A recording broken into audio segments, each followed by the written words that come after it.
कुछ लोग समाज में अपने व्यक्तित्व और महान कामों के दम पर अपनी अलग ही पहचान बना लेते हैं। आज हम बात कर रहे हैं भारत के महान पुरुष सुभाष चंद्र बोस की, जिन्हें प्यार से नेताजी भी कहा जाता है। नेताजी शब्द सिर्फ और सिर्फ सुभाष चंद्र बोस को ही समर्पित किया गया है। बोस ने अपने जीवन में कई ऐसे काम किए जिसको लेकर के समाज में उन्हें इतना माना जाता है। आज हम जानेंगे इस महान स्वतंत्रता सेनानी की जीवनी, जिसने देश को आजाद कराने के लिए खुद के दम पर एक फौज खड़ी की और देश के लोगों में आजादी की उम्मीद जगाई, और जिनकी मौत का रहस्य आज भी एक रहस्य ही है। तो वीडियो को अंत तक जरूर देखें, और अगर आपने हमारे चैनल को सब्सक्राइब नहीं किया है तो सब्सक्राइब कर दो और वीडियो को लाइक करना ना भूलें।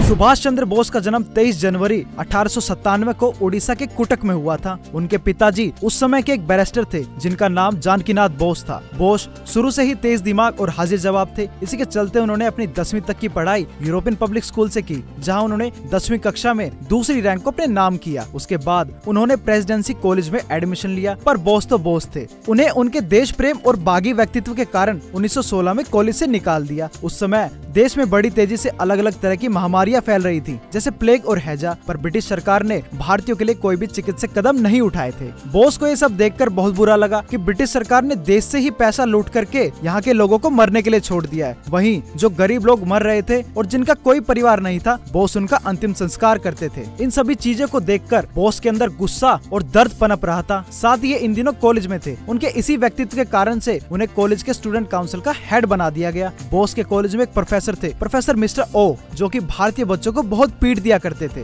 जब ये बात बोस तक पहुंची तो उन्होंने ये बात प्रिंसिपल से कही, पर प्रिंसिपल ने यह कहकर टाल दिया कि ऐसा तो होता रहता है। ऐसा कई बार हो जाने के बाद एक दिन बोस ने सभी स्टूडेंट्स के साथ मिलकर उसी प्रोफेसर को पीट दिया, और जब बात प्रिंसिपल तक पहुंची तो बोस के ऊपर एक कमीशन बैठा दी गई। जब कमीशन ने बोस को माफी मांगने को कहा तो उन्होंने ऐसा करने से साफ मना कर दिया, जिसके बाद उन्हें कॉलेज से निकाल दिया गया। ये सब हो जाने के बाद बोस के पिता ने कहा कि वो ICS यानी कि इंडियन सिविल सर्विस की तैयारी करे। आपकी जानकारी के लिए बता दे कि उन दिनों ICS की परीक्षा लंदन में हुआ करती थी, तो सन 1920 में बोस पहुंच गए लंदन। अमूमन इन दिनों इस परीक्षा की तैयारी करने में 4 साल लगते थे, पर बोस के तेज दिमाग के कारण 7 महीने में ही तैयारी पूरी हो गई। और आपको जानकर हैरानी होगी कि इंडियन सिविल सर्विस परीक्षा में बोस ने 4था स्थान अपने नाम किया। यह उन दिनों बहुत बड़ी बात थी कि कोई भारतीय प्रशासनिक सेवा में भर्ती हो जाए, पर बोस को ये नौकरी कुछ भाई नहीं, क्योंकि उनको ये बर्दाश्त नहीं हुआ कि जो अंग्रेज भारत पर कब्जा कर बैठे हैं और भारतीयों पर ही अत्याचार कर रहे हैं, वो उनके साथ बैठकर चाय पिए। 1921 में उन्होंने अपनी इस नौकरी को लात मार दी। आपको जानकर हैरानी होगी, जब बोस ने ऐसा किया तो ये बात अखबारों में आग की तरह फैल गई और भारतीयों में कोलाहल मच गया कि ये कौन है जिसने देश सेवा के लिए प्रशासनिक सेवा छोड़ दी। आपको बता दे, जब बोस लंदन से वापस मुंबई आए तो उनसे मिलने कई हजार लोग पहुँचे थे, और यहीं से उनकी राजनीतिक जीवन की शुरुआत होती है।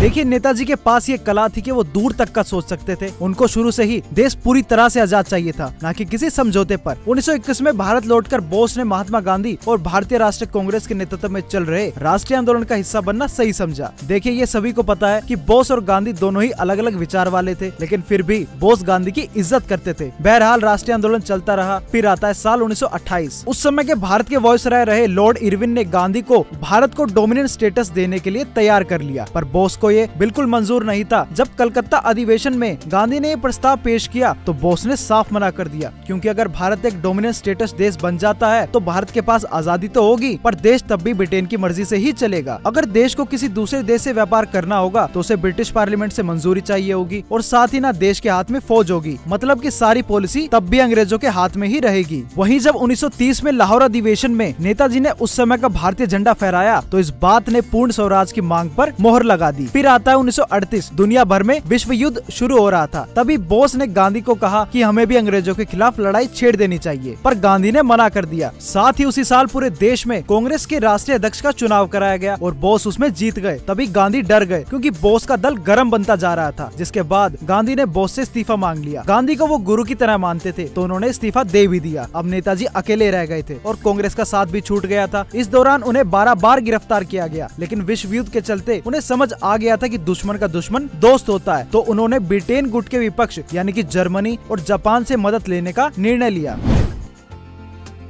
उन दिनों अंग्रेजी सरकार ने बोस के ऊपर CID छोड़ी हुई थी, जो उन पर 24 घंटे नजर रखा करती थी, पर वो किसी न किसी तरह छुप करके अफगानिस्तान के रास्ते जर्मनी तक पहुँचे। जर्मनी पहुंचकर बोस को हिटलर से मुलाकात करनी थी, पर क्या आपको पता है कि बोस और हिटलर की मुलाकात का एक बहुत ही रोचक किस्सा है। दरअसल हिटलर को अपनी जान का बहुत ही खतरा था, जिस कारण से उसने बहुत से अपने हमशक्ल रखे हुए थे। जब बोस हिटलर के ऑफिस पहुंचे तो पहला हमशक्ल मिलने आया। बोस ने उसे तुरंत पहचान कर कहा कि मुझे हिटलर से मिलना है, पर हमशक्ल ने कहा कि वो ही हिटलर है, पर बोस नहीं माने। 2-3 बार ऐसा हो जाने के बाद तभी असली हिटलर आया और बोस तुरंत उनके पास गए और हाथ आगे बढ़ाते हुए कहा कि मैं सुभाष चंद्र बोस, हिंदुस्तान से। हिटलर हैरान थे कि उसे कैसे पहचान लिया गया, पर बोस अपनी बुद्धि का सबूत दे चुके थे। बोस ने सारी बात रखी तो हिटलर तैयार हो गए, पर हिटलर ने कहा कि हम भारत से बहुत दूर हैं, अगर आप हमारा साथ चाहते हैं तो आप हमारे साथी देश जापान के पास जाएं। हिटलर ने जर्मनी से जापान तक के लिए एक पनडुब्बी बोस के लिए उपलब्ध कराई, जो कि पानी के अंदर और बाहर दोनों तरह से चल सकती थी। साथ ही 45,000 भारतीय सैनिकों को छोड़ दिया गया और वहीं आजाद हिंद फौज की स्थापना की गई। जब बोस जापान पहुंचे तो उन्होंने अपनी हाजिर जवाबी से जापान को तुरंत अपनी तरफ कर लिया। उन्होंने जापानियों को एक जैसा कल्चर और भगवान बुद्ध का वास्ता दिया और साथ ही ये भी कहा कि एशिया में अंग्रेज क्या कर रहे हैं, एशिया तो एशियाई लोगों का है। ये बात सुनकर उन्होंने वादा किया कि वो आजाद हिंद फौज को हर तरह का सपोर्ट प्राप्त कराएंगे। साथ ही बोस ने जापान की फौज से कहा कि जब वो बर्मा में बम गिराए तो उसके साथ पर्चे भी गिराए जिस पर लिखा हो भारतीय ब्रिटेन का साथ छोड़ो। लेकिन ये साथ केवल कुछ ही दिनों तक रहा। 1945 में जब अमेरिका ने जापान पर परमाणु बम गिराया तो जापान टूट गया और युद्ध तो खत्म हो ही गया था, तो आजाद हिंद फौज की कमर टूट गई। साथ ही आपको बता दें कि आजाद हिंद फौज में जितना योगदान आदमियों का था उतना ही योगदान औरतों का भी था। जब जापान का साथ छूटा तो सुभाष चंद्र बोस ने सोवियत संघ का साथ लेने की नीति बनाई, तो वो देश से निकलकर ताइवान पहुंचे। वहां से ही सोवियत संघ के लिए हवाई जहाज पकड़ा, लेकिन प्लेन में कुछ खराबी के कारण वही रास्ते में प्लेन क्रैश हो गया। उनके प्लेन क्रैश की तारीख 18 अगस्त 1945 थी, पर अखबारों में एक खबर 23 तारीख को छपी और इसी के साथ आजाद हिंद फौज पर गाज गिर गई और उनके सभी बड़े कमांडरों को अंग्रेजी सरकार ने गिरफ्तार कर लिया, जिसके बाद आजाद हिंद फौज कमजोर हो गई।